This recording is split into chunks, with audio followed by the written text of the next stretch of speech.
I got a new microphone. Oh yeah, nice. So I don't have to clip it on you awkwardly anymore. Nice. All right, we good? This in frame? Yep. Hey, Kevin here from San Diego Comic-Con 2025. We are at the Jada Toys booth, and we're talking with Juhn. What's good, Juhn? Good. Good is good. We're keeping that. It's always exciting at Jada because I think every year you prepare some great announcements and reveals, and this year is no different. You have a brand new license that you showed in the panel. We did your first panel. Yeah. We revealed it at the panel. Yeah. I think it was like the worst kept secret. I think everyone was kind of anticipating it, but I still think people are excited to finally see it. We have it on display, and I think it kind of overshadowed all the new reveals we had prior to it. So. Yeah, if you don't know what that was, it's Invincible, based on the. Is it more comic or Amazon show? Yeah, because the Amazon show, the designs are more consistent. Okay. Whereas in the comic books, the art style might change from artist to artist. Okay. So we felt like going with the Amazon look, we could have a more cohesive line in the long term. All right, we're gonna get Nigel get closer to the figures over here while Juhn kind of walks us through. Which of the characters that we have on your first wave here? Yeah, so we have Conquest. He was like the main bad guy in season 3.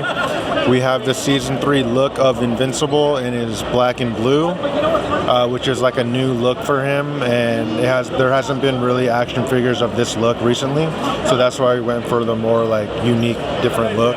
Right. And then the final figure, we have Kid Omni-Man, which is awesome just because like he's fully articulated, the same articulation with the bigger figures, but just wrapped up in a smaller package. So I think in hand he's going to be much more fun to play with. Okay, yeah, I was going to ask about the look for Mark because you guys went with that. Is that the current season look that's out right now too? Yeah, so this is his new look from season 3. Okay. But it's very similar to his original costume. Right. So because we already tooled and developed him, doing the season 1 or the classic look is very simple. Yeah. We just need to retool his knees and yeah. Oh, okay. Yeah, because the difference is he kind of has knee pads in the classic look, but other than that, everything else is the same design-wise. Oh, that must be a delight to be It's a little mod. Yeah, quick and easy. It's one of the few comic runs that I've read from beginning to end. So like the stuff that's come out from other companies before, like it was cool to see it, but it wasn't good enough to get. And if you're watching this, you guys already know Jada quality. So that's why this is very exciting. You know, I'm waiting for all the heroes. Obviously Omni-Man, Battle Beast, things like that, which, I expect, like the way you complete other lines and teams. Oh yeah, this is not going to be a line where we're going to kill it after wave 1.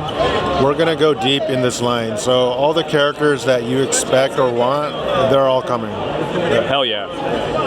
Also beautiful Dio. Oh yeah, this was made 1979 Customs.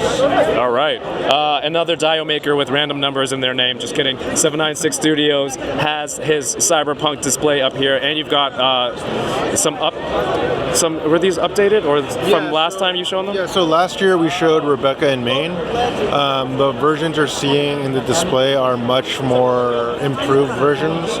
It's like 2 or 3 versions beyond the one that was on display last year. Awesome. So that's why it's taken a longer time. We just wanted to take extra time to make sure they're right before release. So hopefully the extra wait will be worth it in the end. And then this dude right here. Yeah, so we showed off Adam Smasher in our panel. He's the biggest figure we've ever done so far. And out of all lines? Yeah, bigger than T-Hawk. So yeah, he's awesome. His articulation is going to be really cool.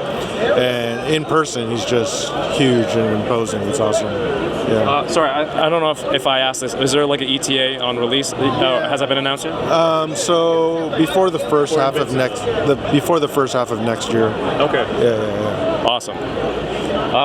These were shown before. Fred and Barney.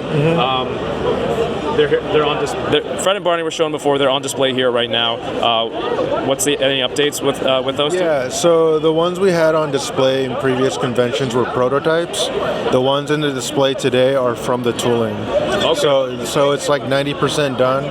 We're just refining some small tweaks here and there before putting up pre-orders, which should be Can't wait for later this year. Yeah. Sweet. All right, let's try to move down a little bit. Scooby-Doo.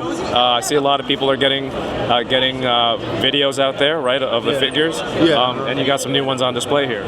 Yeah, so Wave 1, Shaggy, Mummy, and Creeper, they're in production and will be shipping out of China soon. So people should be getting that within this year. And then Wave 2, we have Scooby-Doo, Sea Demon, and Space Kook.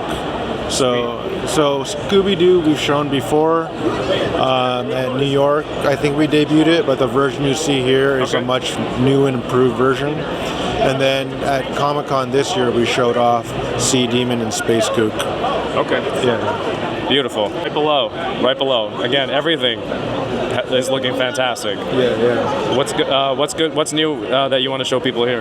Yeah, so Woodman and Bubbleman and Unmasked Mega Man, they're in production, will be shipping later this year. I think fan favorite Proto Man, what you see in the display is from the tool, so we're almost done finishing it. We're just making some little tweaks here and there, along with Snake Man. And then for what's new, we showed off Guts Man and Bomb Man, which complete the Game 1 Robot Master. So we kind of went back to the basics for this wave. Nice. And just completed Game 1 because we only had 2 more characters left to do. And I think the big reveal was revealing Rush. Right. So what's cool is he has multiple looks. He comes with 2 different bodies, so you could have him in like dog form or Rush jet form. That looks so good on that display stand. And that goes to what I'm saying, right? Completing lines, completing teams. Street Fighter. We'll get to Street Fighter at the end, but people are going to be very excited for that. Look at this lineup. It's been what, a year and a half? Yeah, like 2 years maybe. 2 years. Yeah. So, if we kind of apply that to the Invincible stuff, I think fans can expect like a nice fleshed out collection for their shelves. Yeah. All right, dude. These exclusives, by the way, we're going to go to Street Fighter, everybody. Street Fighter, M. Bison, and Dalsim convention exclusives. It's Saturday, and we're sold out. Yeah. Sold out because those new effects are insane. They're so good. Yeah. And what I love is you always include, like, whatever your player 2 is, you include the accessory for, the player 1. And even if it's a different color, right, or hats, that's dope, man. Yeah. I love that. Yeah, so as we progress and improve, we add more parts and pieces to existing figures, but we want to make sure that they're also backwards compatible for the figures you already have existing in your collection. And Juhn, on the top shelf, we have, what has been bigger, the Invincible license reveal or this, you think? Well, I think Invincible has been bigger. Alpha has been more controversial. Okay, great answer. Great answer. Nigel, we just hop back up top real quick. We got the Alpha. You announced Alpha at the panel. Yeah. And then you put out these 3 on display here. Chun-Li just now today. Yeah. First of all, I thought you were doing a panel and all the reveals were going to be there, and it's still more stuff. So that just there's so much stuff to see. Yeah, that's awesome. So we didn't want to show everything on Thursday because that's technically the first day.